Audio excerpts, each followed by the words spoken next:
दुनिया भर की इस वक्त हेडलाइंस यही कह रही हैं कि अमेरिका की नज़र है वेनेजुएला के तेल के ऊपर, यानी अब आने वाले दिनों में कमोडिटीज़, क्रूड प्राइसेस और तेल में भी हम खातिर ख्वाह तब्दीलियाँ देखेंगे। इसके बाद स्टॉक मार्केट में, यानी आई नो कि थोड़ा सा ऐसा लगता है कि हम बड़े इनसेंसिटिव हैं कि हमारा फोकस सारा का सारा मईशत पे जा रहा है, हम ये बात कर रहे हैं कि होने क्या वाला है, हमारी इन्वेस्टमेंट्स पे क्या फ़र्क पड़ेगा, but that is the reality. और दुनिया में कोई भी बड़ा फॉरेन अफेयर्स, चाहे वो कॉन्फ्लिक्ट हो, चाहे वो कोई मुआहदा हो, चाहे कोई आपस में स्ट्रेटेजिक अलायंस हो, वो नहीं होती बजाय इसके कि जब तक it will have a grave impact on the money.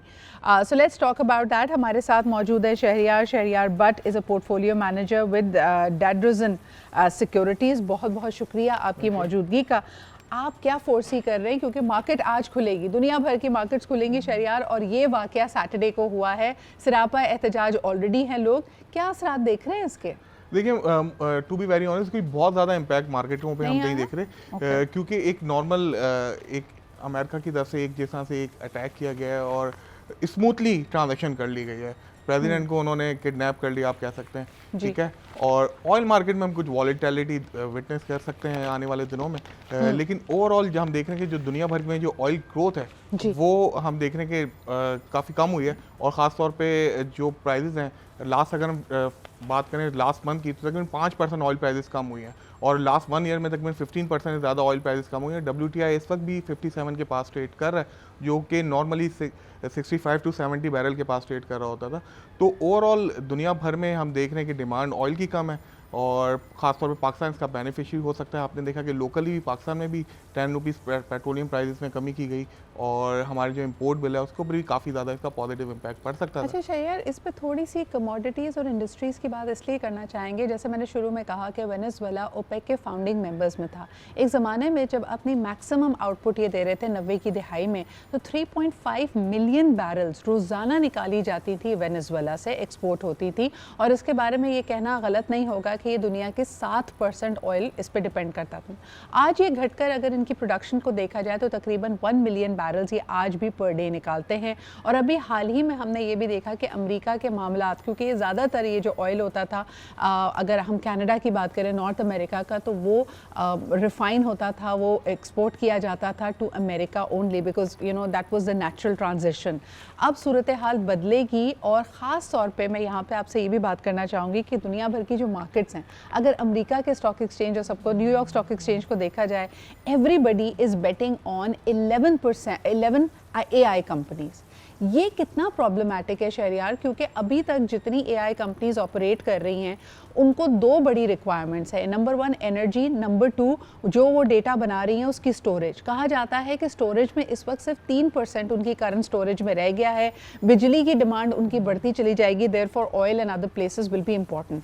तो अगर हम देखें कि जहाँ जहाँ इन्वेस्ट किया जा रहा है ग्लोबली, गोल्ड रश हमें नज़र आ रहा है। लोगों ने कहा कि बड़ी बड़ी ममालिक इस वक्त अपने डॉलर्स बेचकर गोल्ड एक्वायर कर रहे हैं।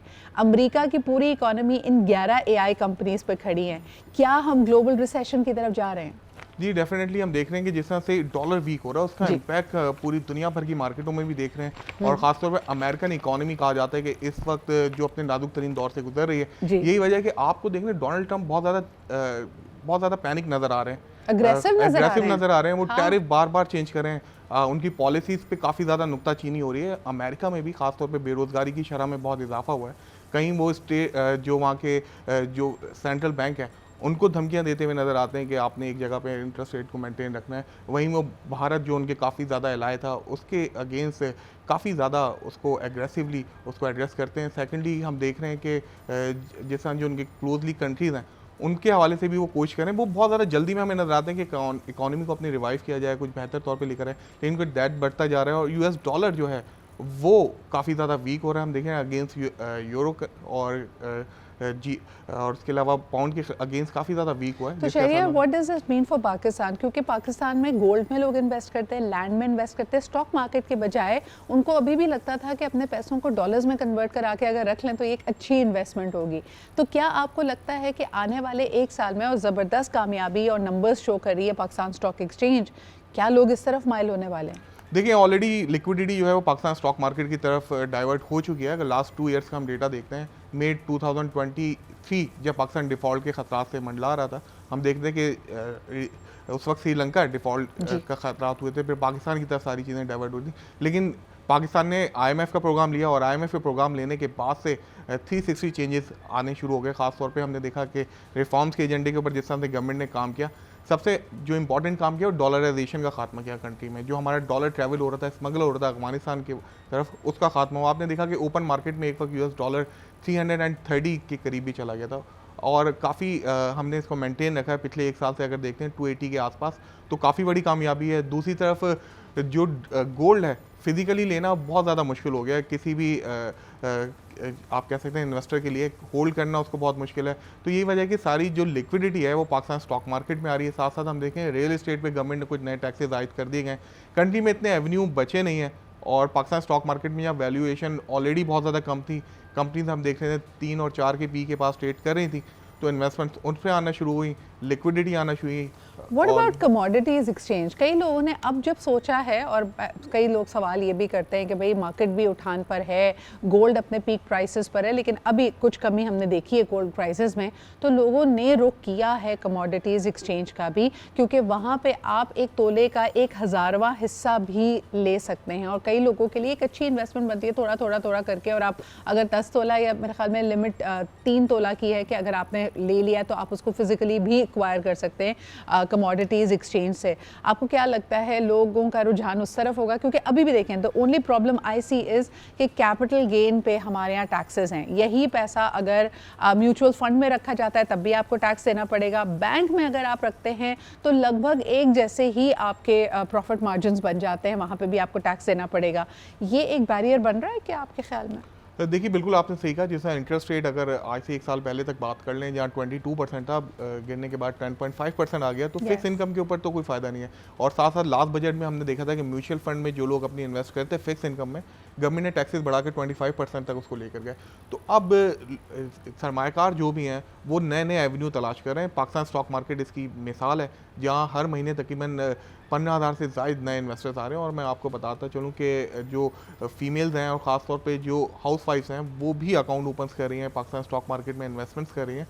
नए लोग बहुत तेज़ी से आ रहे हैं और जो जो अवेयरनेस बढ़ रही है स्टॉक मार्केट के हवाले से, जहाँ पहले कभी कहा जाता है कि सट्टा बाज़ार है, लाइक यहाँ काम नहीं करना चाहिए, अब इन्वेस्टमेंट के पॉइंट ऑफ व्यू से लोग यहाँ काम कर रहे हैं, अपने पोर्टफोलियो मैनेज कर रहे हैं। वहीं कमोडिटी एक्सचेंज की अगर बात करें तो वहाँ भी अवेयरनेस आ रही है। और आपने बिल्कुल सही कहा कि यहाँ फिजिकली अगर गोल्ड नहीं ले सकते तो आप इनकी जो आप कमोडिटीज़ में आप काम कर सकते हैं, सिल्वर्स के अंदर काम कर सकते हैं। लास्ट ईयर जैसा आपने देखा कि गोल्ड ने 167% रिटर्न दिया है, तो काफ़ी एग्रेसिव मूवमेंट्स रही हैं। लेकिन मुझे एक बात बताएं, ओवरऑल मुल्क की जो यानी this is also something very strange. आपने कहा कि हमारा स्टॉक एक्सचेंज बहुत अच्छा परफॉर्म कर रहा है, अगर हम ओवरऑल GDP की बात करें तो वहाँ पे कोई सब्सटेंसिव ग्रोथ हमें नज़र नहीं आ रही है। दूसरी तरफ FBI ये कहता है कि उसने अपने टारगेट्स, जो टैक्स के टारगेट्स है, रेवेन्यू के टारगेट्स है, वो पूरे किए।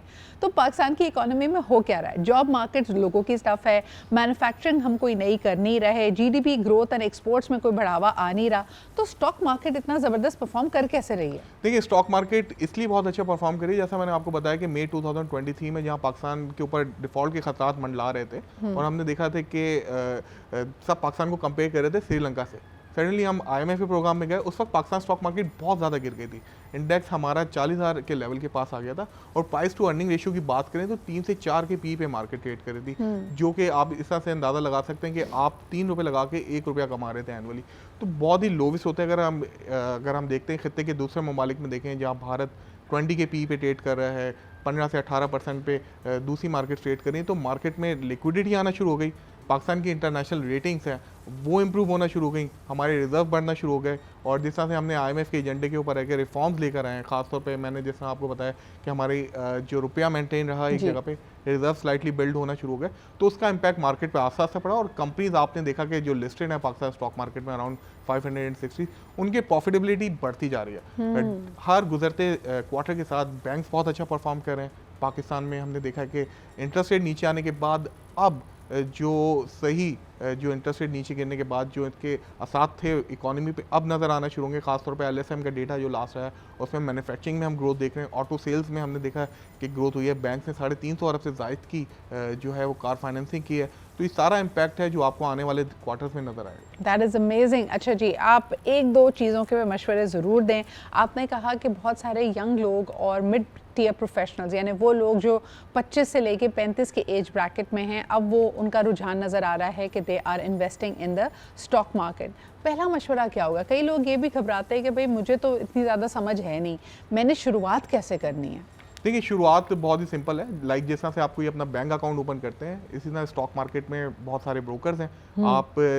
आपने कुछ नहीं करना, all you have to do कि आपने सिर्फ PSX की साइट के ऊपर जाइए, टॉप 10 ब्रोकर्स हैं, उनमें से कोई एक अच्छा ब्रोकर आप सेलेक्ट कर सकते हैं जिनकी रिसर्च अच्छी हो, जो मार्केट के ऊपर थोड़ी नज़र रखते हो। आपने अकाउंट ओपन करना है, सिंपली डॉक्यूमेंट्स देने के बाद फिर आपको एक मोबाइल एप्लीकेशन हो जाती है। पहले तो ये होता कि आपको उठ के स्टॉक मार्केट के पास जाना पड़ता था, अब स्टॉक मार्केट आपके मोबाइल में है। आप खुद से स्टॉक्स बाय कर सकते हैं, सेल कर सकते हैं, आप अपने ब्रोकर के साथ मशवरे कर सकते हैं, आप रिसर्च कर सकते हैं। डेटा बहुत ज़्यादा अवेलेबल है आज के दिनों में। हम देखते हैं कि PSX की साइट पे हर कंपनी का डेटा अवेलेबल है। आप जिस कंपनी में इन्वेस्ट करना जा रहे हैं, आप उस कंपनी के बारे में पहले बहुत से अच्छे से रीड करें, बैलेंस शीट को रीड करें, कंपनी की पास्ट परफॉर्मेंस को देखें और आने वाले दिनों में किस तरह से ग्रोथ कर सकती है। आप ये चीज़ें चेक करके आप कंपनी के अंदर इन्वेस्ट कर सकते हैं। अच्छा, आखिरी सवाल शहरियार, मुझे बताएं कि पैसे इन्वेस्ट करना और डाइवेस्ट करना यानी उसको डालना, यानी पहले आपने जो ट्रांजैक्शन की जिसकी वजह से आपने अपनी मर्ज़ी के स्टॉक्स खरीदे और उसके बाद जब आपका दिल किया कि आपने मार्केट से पुल आउट करना है, इन दोनों मरहलों में कितना वक्त लगता है और ये कितना आसान या मुश्किल है?